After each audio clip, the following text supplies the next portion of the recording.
detect it from an amateur standpoint if you're walking around a con floor and want to look at a particular raw book, some issues that are going on within the community, some of her background in the archival paper community, which is obviously inclusive of comics. And J.C. Vaughn, to my far right, executive editor and associate publisher of Gemstone, which of course publishes the Overstreet Comic Book Price Guide and the Grading Guide. And J.C.'s going to talk with two hats, actually. No problem. Yeah. Just one hat. We can turn it around. No. No. No. What guy should be the mustard catch? J.C. will talk about what's the latest over at Gemstone, some things that may be planned for the company, talk a little bit about Steve Jeffries Entertainment Museum, for those who don't know about it, but certainly the key of the Bible being the price guide, but also for any of you who may be aspiring comic book writers, may not know that J.C. is very much in that field and a very prominent writer in his own right, not only for doing things for Gemstone, but in comic book publishing. So we'll also add some comments about some suggestions on how you might be able to enter into that field. Then afterwards, when the Wheeler Nicholsons come, is a very special treat. Excellent.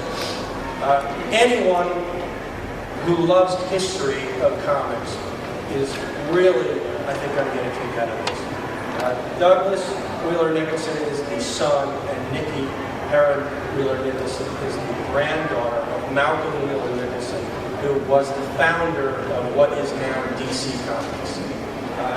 If you look, I have a massive bookshelf, probably 20, 30, 40 books about the history of comics, anytime I ever see one. If you look through any of those books, you will rarely see any information, and certainly any detailed information, about Malcolm Wheeler Nicholson.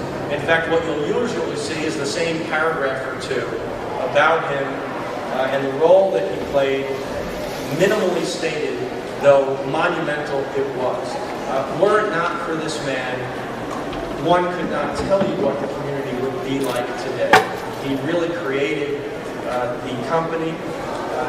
New Fun Comics was the first that was published in early 1935. He was out by, I want to say 1937, somebody can correct me if I'm missing the date, when Doningfeld took over, and there's obviously different stories about how that went. But what is most interesting, I thought, having talked with them for over a year or two, is getting to know a little bit about who the man was.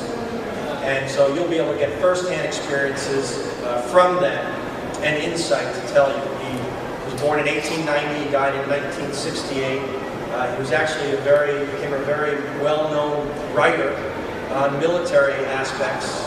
One book that he published in 1940. He often spoke about how the U.S. military wasn't prepared for World War II, which seems to be a very prescient topic for obviously what's going on today.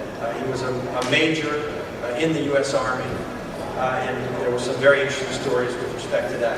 And then there'll be a significant amount of time, I hope, for questions and input from the audience, because there are, just looking out, numerous experts in their own right who are in the audience and have been in the field for many, many years and can contribute as much, if not, and more, most likely, than those of us that are up here.